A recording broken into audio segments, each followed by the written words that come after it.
Ние учиме и се развиваме согласно околностите и сите кризи кои што офанзивно се продуцираат во ова технолошко, економско, развојно време. И таа тегоба може да биде на било која возраст.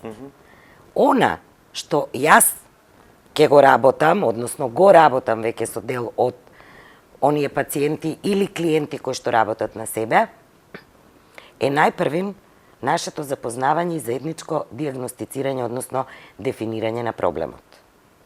Она што го зборуваме, дека не се препознаваат симптоми, често пати се знае да се каже, нема мене тоа не ми е психички. Јас имам тахикардија, имам висок притисок, ме боли глава, имам мигрена, разноразни тегоби, го чувствувам телото како уморно, тоа може да биде последица на еден хроничен стрес. Сега, ако вие живеете во семејство кое што тоа го препознава и имате благослов, дозвола да ви кажат, не условно зборувам дозвола, поддржана атмосфера, па иди види провери.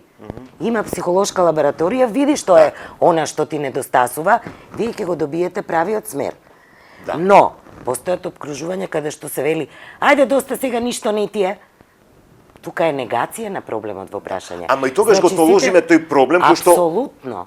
Сега, што е важно?